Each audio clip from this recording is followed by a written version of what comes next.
Halo semuanya, Assalamualaikum warahmatullahi wabarakatuh. Bertemu lagi dalam video kali ini dengan materi biooptik 2. Pada kesempatan kali ini kita akan melanjutkan pembahasan pada materi sebelumnya. Pada materi sebelumnya kita sudah membahas beberapa kelainan pada mata. Ya, coba tonton video sebelumnya agar kalian bisa memahami secara komplit eh, materi atau konsep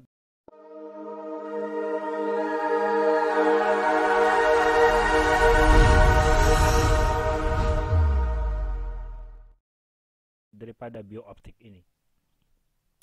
Pada hari ini kita akan memahami atau mempelajari tentang alat optik mata. Ya, kita akan melihat bagaimana luar biasanya ciptaan Tuhan yang Maha Kuasa ini, sehingga kita dapat melihat dengan jelas. Kita bisa melihat beberapa objek yang ada di sekitar kita. Ya. Kita langsung saja sebelum kita mulai, silakan subscribe akun Kang Guru agar bisa berlangganan video kami. Oke, kita mulai pada penjelasan pertama tentang alat optik mata.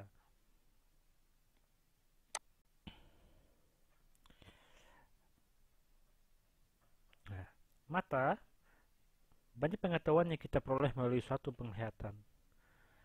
Salah satu yang sangat jelas kegunaan dari mata adalah kita bisa membedakan antara gelap dan juga terang. Ya, bagaimana sih kinerja dari mata ketika bisa melihat kondisi terang dan gelap? Itu memiliki suatu kinerja yang luar biasa.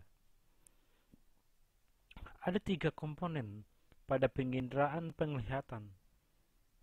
Yang pertama, mata memfokuskan bayangan pada retina. Yang kedua, sistem saraf mata yang memberi informasi ke otak. Yang ketiga, korteks penglihatan, salah satu bagian yang menganalisa penglihatan tersebut. Ya, semuanya bekerja secara berirama, bekerja saling membantu, baik sistem saraf mata, mata itu sendiri, dan juga korteks penglihatan. Nah, ada banyak bagian-bagian utama pada mata, baik itu bagian luar maupun bagian dalam. Kalau kita lihat dari bagian luar, baik itu bulu mata, ada lagi itu saluran air mata, ada itu di atas mata ada alis, semua berfungsi atau bekerja seirama untuk melindungi mata. Nah, namun di dalam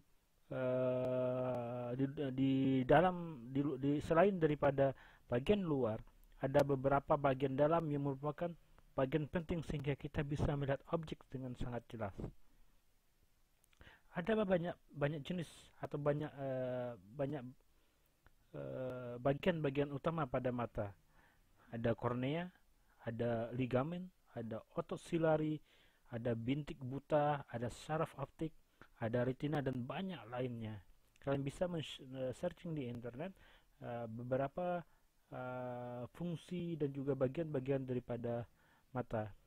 Pada kesempatan kali ini saya akan membahas tentang atau menjelaskan tentang 4 bagian penting daripada bagian dalam daripada mata.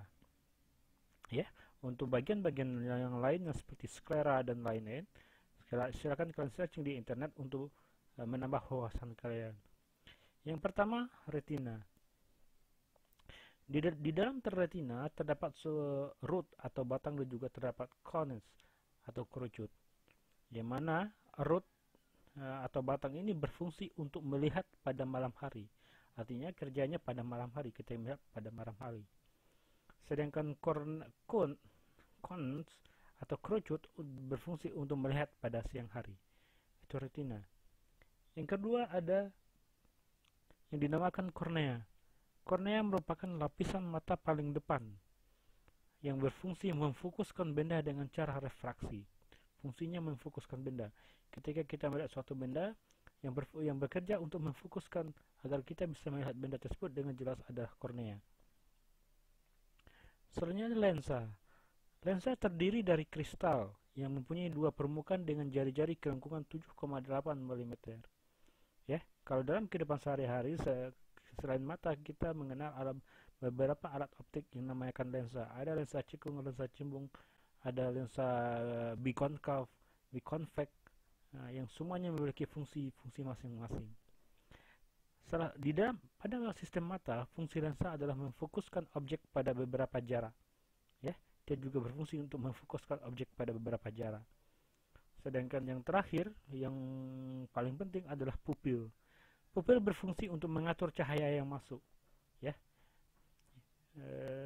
apabila cahaya terang, pupil mengucup.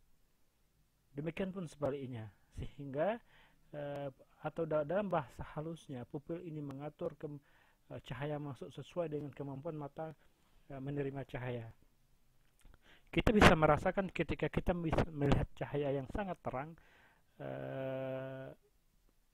maka mata kita agak menyipit, maupun sebaliknya.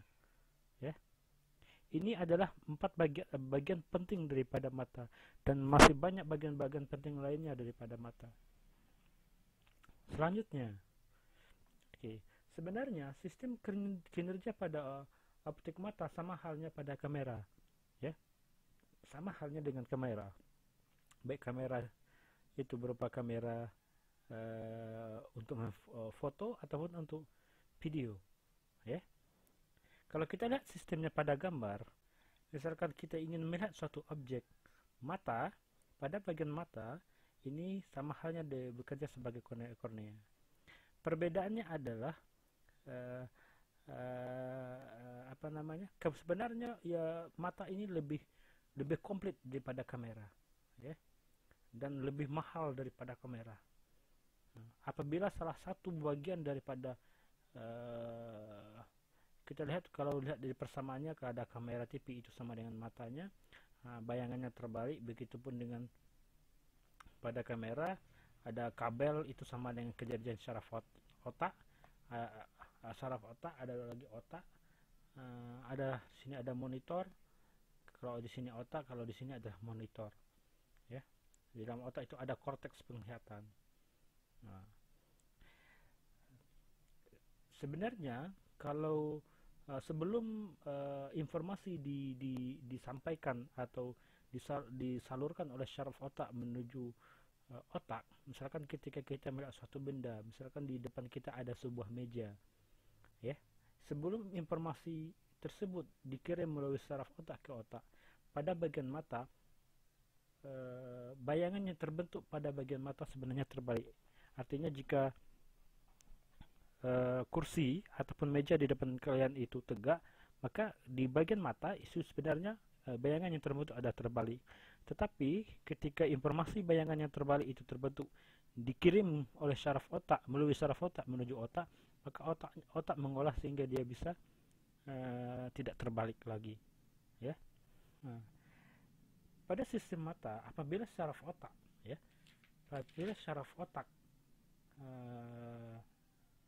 atau kita katakan otot, ya, apabila salah satu otot mata, bukan syaraf otak, ya, apabila salah satu otot mata mengalami kelumpuhan, maka akan timbul suatu gejala yang disebut sebagai strabismus. Ada namanya strabismus. Apa strabismus? Yaitu mata juling. Kita sering melihat ada orang yang matanya sedikit juling, atau bukan sebuah penyakit, tetapi adalah sebuah kelumpuhan yang diakibatkan oleh salah satu otot mata tidak berfungsi dengan baik. Itu disebut yang diakibatkan oleh yang mengakibatkan terjadinya juling pada mata. Sistem optik mata serupa dengan kamera, bahkan lebih canggih. Mengapa? Karena jika kita lihat, mata bisa mengamati objek dengan sudut yang sangat besar, ya. Yang kedua, tiap mata mempunyai kelopak mata dan ada cairan lubrikasi yang memiliki fungsi tertentu pada mata. Yang ketiga, dalam 1 detik mata kita dapat memfokuskan objek yang berjarak 20 cm. Jadi objek yang posisinya 20 cm dari mata itu dalam 1 detik bisa difokuskan. Diafragma mata diatur secara otomatis oleh iris. Kornea terdiri dari sel hidup namun tidak mendapat vaskularisasi. Yang keenam, bayangan yang terbentuk oleh mata akan diteruskan ke otak. Ada kinerja otak, yang mana otak itu mengolah informasi yang didapatkan dari mata. Yang sebenarnya pada mata itu benda yang kita lihat itu terbalik, namun ketika diolah oleh mata maka bayangan yang terbalik itu menjadi bisa terlihat seperti apa yang sebenarnya. Ya, itu beberapa sistem optik mata. Ya, beberapa keunggulan dari mata dan beberapa kinerja dari mata. Itu penjelasan sederhana. Kalian bisa searching, membaca lebih banyak di Google, di beberapa informasi di internet yang menjelaskan bagaimana kinerja pada mata manusia maupun pada mata hewan-hewan yang lain, hewan-hewan apakah sama dengan kinerja pada mata, bisa kalian lihat ya. Demikian video kedua ini yang tentang bio optik. Pelajari pada video pertama tentang beberapa kelainan pada mata, dan nanti tunggu video ketiga tentang video ketiga tentang beberapa hal yang merupakan kelanjutan daripada sistem pada mata. Khususnya pada video ketiga saya akan menjelaskan bagaimana sistem tanggap cahaya, bagaimana mata mengolah atau mekanisme mata menyesuaikan cahaya terang dengan menyesuaikan gelap ya. Jangan lupa tonton terus video-video pada Ruang Kangguru. Silakan komentar jika ada kekurangan atau kesalahan. Mohon maaf jika banyak kekurangan. Assalamualaikum warahmatullahi wabarakatuh.